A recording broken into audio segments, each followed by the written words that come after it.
फर्रुखाबाद में विदेश मंत्री सलमान खुर्शीद ने मोदी को बताया नपुंसक। गोधरा कांड और उसके बाद हुए दंगों को रोकने में नाकाम होने की जिम्मेदारी मोदी पर डालते हुए सलमान खुर्शीद ने मोदी को नपुंसक बता दिया। सुनिए क्या कुछ कहा है मोदी पर सलमान खुर्शीद ने।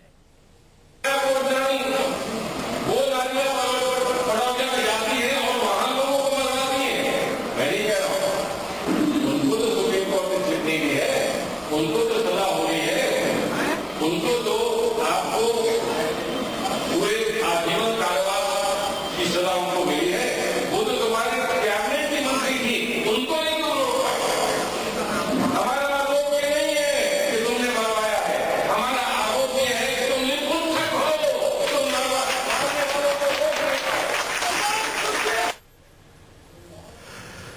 तो आपने सुना क्या कुछ कहा सलमान खुर्शीद ने, किस तरीके से नरेंद्र मोदी पर उन्होंने निशाना साधा, लेकिन निशाना साधते वक्त ये वो भूल गए कि वो क्या बोल रहे हैं।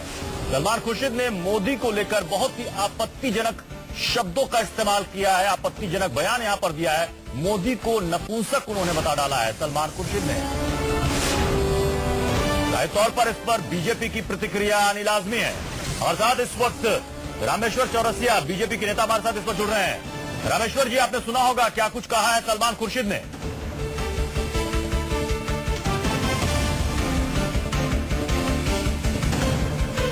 गोधरा दंगों पर सलमान खुर्शीद ने यह विवादित और आपत्तिजनक बयान दिया है नरेंद्र मोदी को लेकर। आपको एक बार फिर से सुनाते हैं क्या कुछ कहा है सलमान खुर्शीद ने।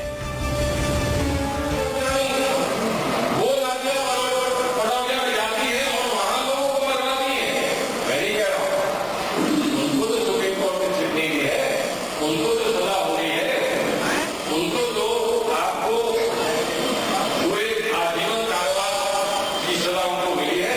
वो तो तुम्हारे कैबिनेट की मंत्री थी, उनको नहीं तो रोक पाए। हमारा आरोप ये नहीं है कि तुमने मरवाया है, हमारा आरोप ये है कि तुम निपुंसक हो, तुम और साथ इस वक्त हमारे संवाददाता मानस श्रीवास्तव इस पर जुड़ रहे हैं। मानस, जिस तरीके से सलमान खुर्शीद का, इतने वरिष्ठ नेता है कांग्रेस के, मंत्री भी हैं, जिस तरीके से उनका बयान आया है, शायद कांग्रेस के कई नेता भी इससे कहीं ना कहीं वो इत्तेफाक नहीं रखते होंगे। इस तरह के शब्दों को कई बार डिबेट में भी उन्होंने कहा है कि हम इस तरह के शब्दों की भर्त्सना करते हैं, निंदा करते हैं, ऐसे शब्दों का इस्तेमाल नहीं करना चाहिए। बावजूद इसके बार बार नेता ऐसे शब्दों का इस्तेमाल कर रहे हैं। लेकिन जब से चुनावी सरगर्मियां शुरू हुई, जैसे जैसे चुनाव की तपिश बढ़ रही है, नेताओं की जबान भी असंधि होती जा रही है और कहीं ना कहीं अभद्र भाषा, अभद्र टीका टिप्पणी और व्यक्तिगत हमलों की तरफ नेताओं की जुबान बढ़ती चली जा रही है। और इसका एक नमूना है सलमान खुर्शीद ने। मानस यहाँ पर आपको रोकना चाहेंगे हमारे साथ इस वक्त बीजेपी के नेता रामेश्वर चौरसिया भी हमारे साथ जुड़ चुके हैं। रामेश्वर जी, आपने सुना क्या कुछ कहा है सलमान खुर्शीद ने नरेंद्र मोदी को लेकर। देखिए, सलमान खुर्शीद जी पहले भी अपनी पत्नी के प्रचार में अभद्र भाषा का प्रयोग कर और जनता उनको नकार चुकी है।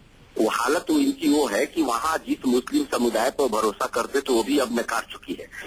तो ये सब बौखलाहट है। हार को देखते हुए इनकी जुबान और जुबानी नहीं थी। चलिए, आपको मालूम है कि हार के डर से तो इमरजेंसी लगा दिया था।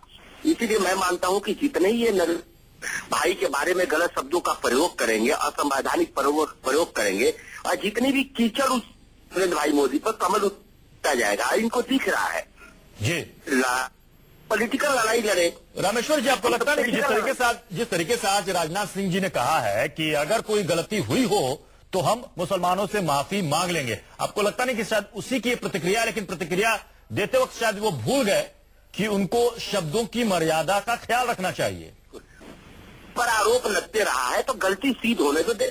मोदी पर कभी कोई केस भी नहीं चल रहा है, सबसे क्लीन चिट मिला। उन्होंने सही बोला, अगर गलती हुई है, प्रूफ होता है, भी मांग लेंगे। जनक है बात, ये सही बात है, नहीं होती है। रामेश्वर जी, अक्सर देखा गया है कि इस तरह के आपत्तिजनक और विवादित बयान के बाद दोनों तरफ से इस तरह के बयान आने शुरू हो जाते हैं। क्या उम्मीद करें कि कम से कम बीजेपी की तरफ से इस तरह के आपत्तिजनक शब्दों का इस्तेमाल नहीं होगा? ओके, तो छोड़ दी। मेरे पास ऐसे छोटे कार्यक्रम भाषा का प्रयोग नहीं करते साहब। हम मानते हैं संविधान वैधानिक दृष्टि से ही हम कर रहे हैं, हम राजनीति कर रहे हैं, तो संविधान मार्फत हम चुनाव लड़ रहे हैं। सरकार जो संविधान की जो रक्षा नहीं करेगी, में राज करने लायक नहीं रह जाएगा। चलिए, बहुत बहुत शुक्रिया रामेश्वर जी, जुड़ने के लिए।